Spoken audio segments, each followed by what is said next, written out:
Today we're going to be looking at graphs of quadratic functions and how we identify the key features from the graph and then also from tables, and then also start to talk about how we use the equation or the expression for the function rule to identify key features.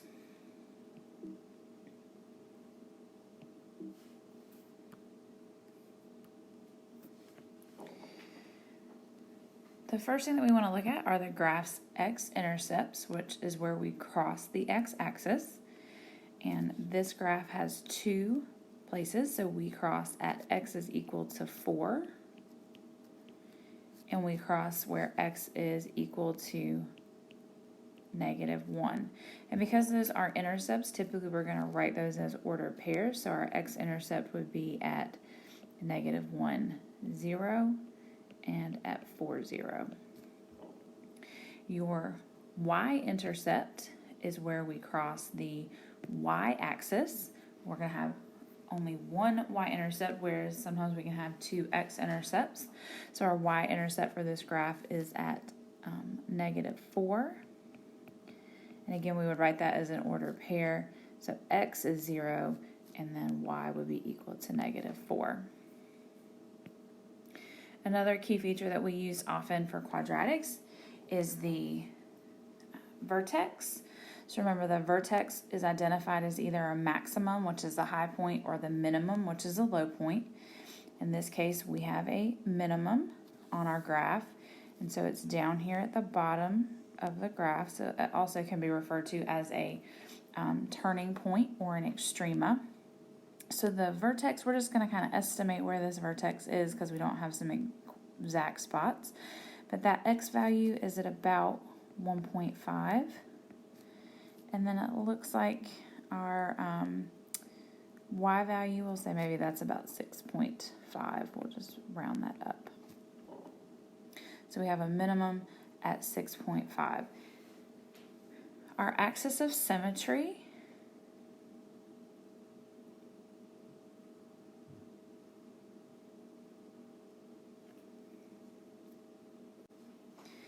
is at the same value as the vertex. So your vertex actually is just going to sit right on that axis of symmetry, because the axis of symmetry is a line. So it's this line that we can fold that parabola right in half. So that would be our axis of symmetry. And because our point sits there, it's the same x value. All those points have the same input of 1.5. And sometimes you'll see me abbreviate axis of symmetry as AOS. All right, domain of a function. Domain is all of the possible x values for the graph.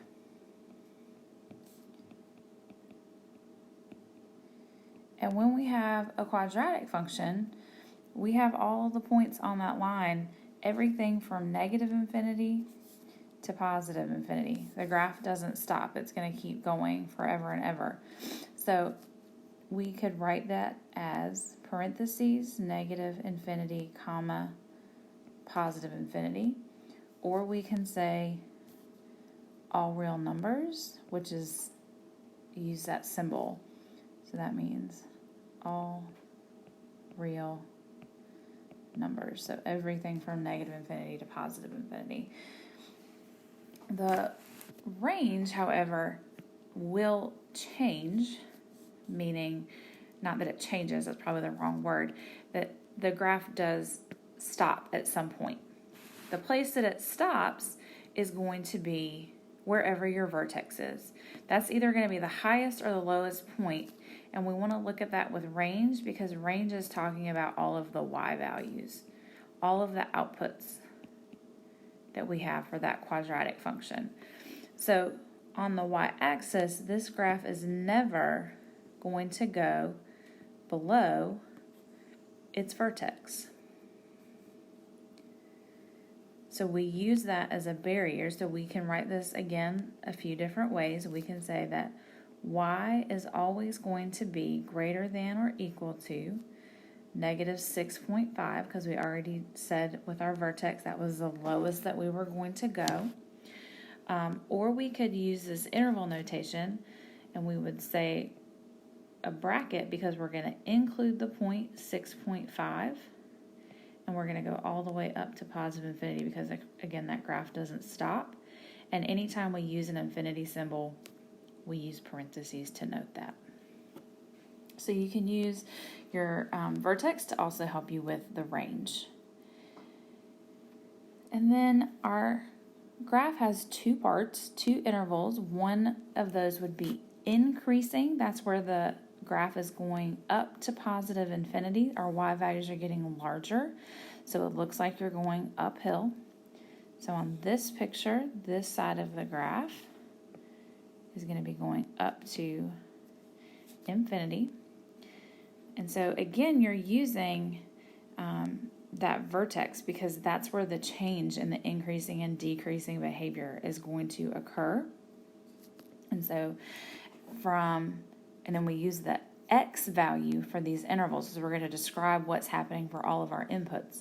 So at 1.5, the graph starts to increase. Now it's neither increasing nor decreasing at that vertex, so we use a parentheses because it's going to be not included, comma, and then we're going up to positive infinity on the x-axis because, again, that graph is never going to stop. So that graph is increasing on that side of the graph, and then decreasing over here on the left side. Let's see if we can get a different color to show increasing. So again, we would start down here at the bottom, and we read increasing and decreasing from left to right. So actually you want to think about tracing that line the other direction. It should look like a downhill slope for decreasing behavior. So that graph would be decreasing from negative infinity, because that's the left side, until we get to the vertex at 1.5 on the x-axis. All right, for this equation, y equals negative 2x squared plus 2x plus 4. Again, we have two x-intercepts, so we have one at negative 1, 0, and we have one at positive 2, 0.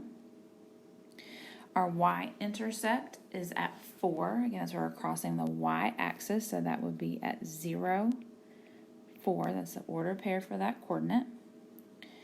Our vertex is a maximum because it's at a high point, and we'll say that's at about maybe 0.5 and 4.5, and we'll talk about later how to be more exact in finding that, especially when you have your function rule.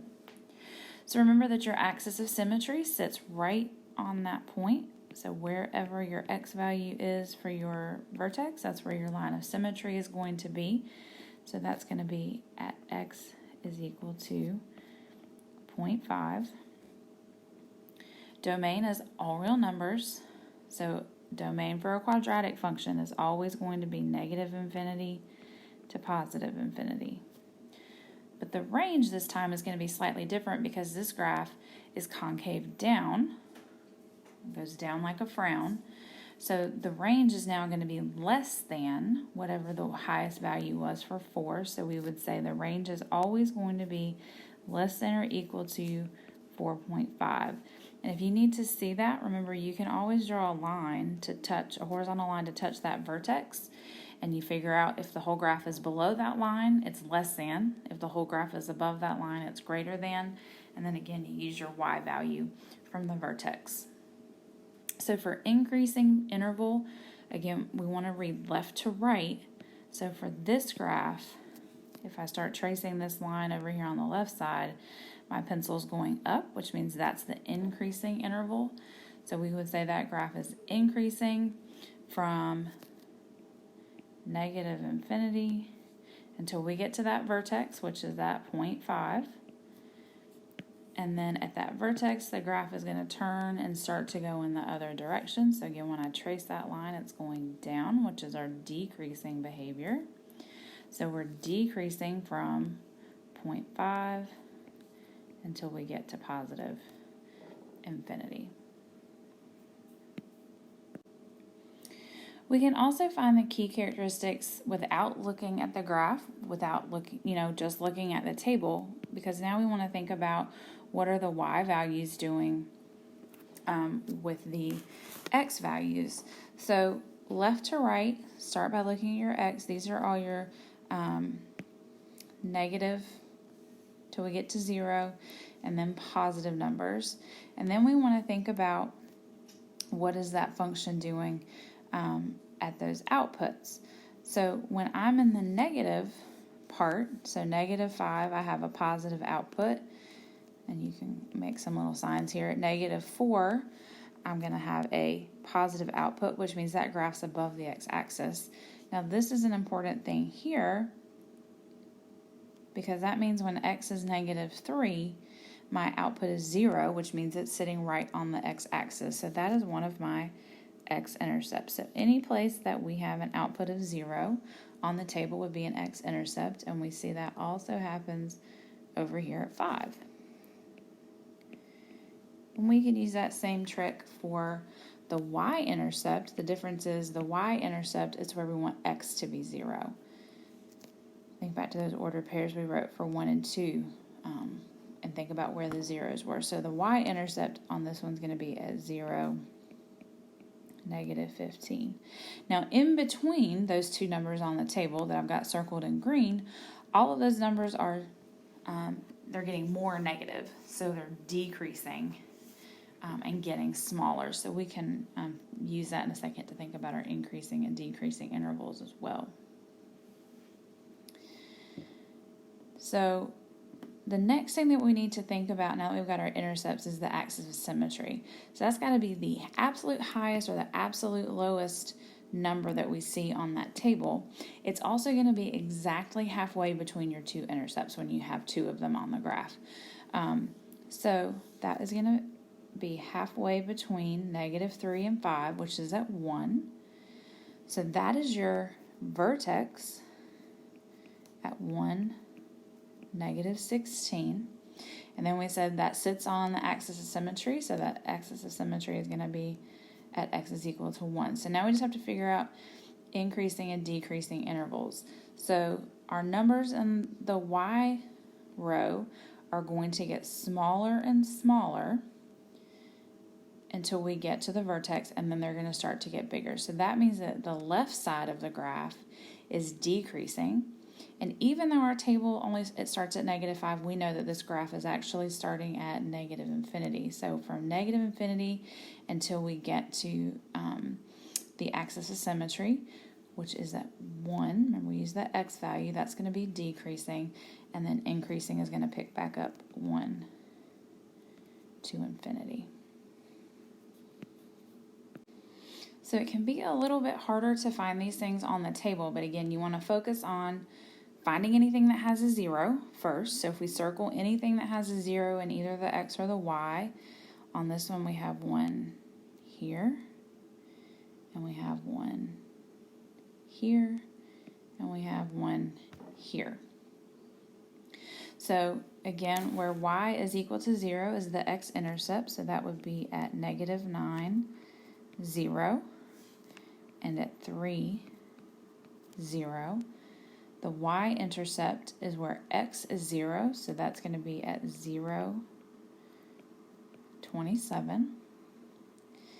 Then to find axis of symmetry, the vertex, and our intervals, we need to look for either the highest or the lowest number in our y values. So -13, 0, 11, 20, 27, 32, 35, 36, and then we go back down. So that's going to be our highest y value. So that is your vertex.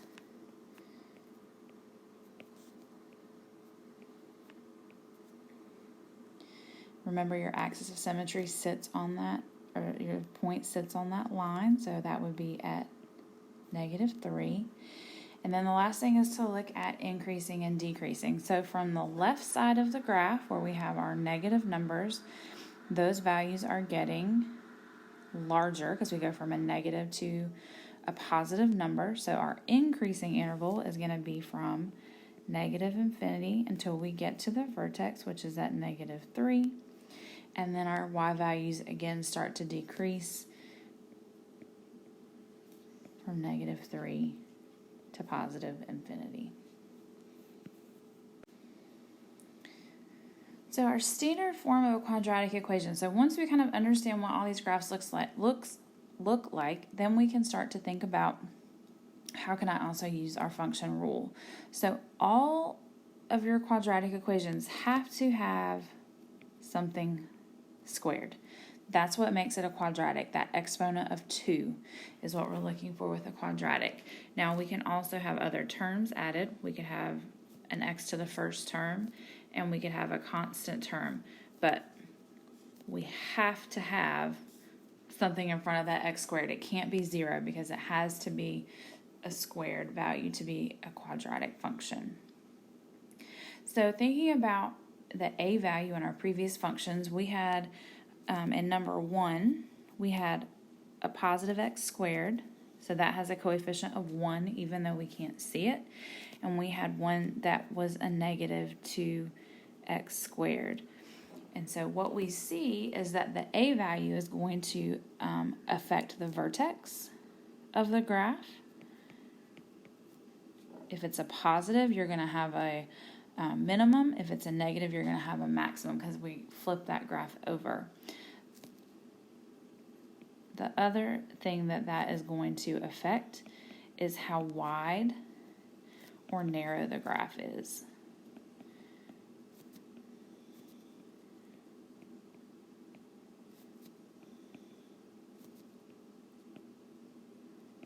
And so that parabola is going to get wider or more skinny, depending on what that number is in the front. And then the last thing that we should be able to see from those examples is that the c value is where the graph is crossing the y-axis. So it is your y-intercept. If everything inside of the function is 0, because remember our y-intercept is where x is equal to 0. So for example, if I had the quadratic function x squared plus 3x minus 1, I don't really have to do any work because I know that this -1 is going to be the y-intercept, because when we take and start to plug in 0, if I had 0 squared plus 3 times 0 and then minus 1, well, that's just 0 plus 0 minus 1, which is minus 1. So we can really easily see where the graph should cross the y-axis just by looking at that function rule.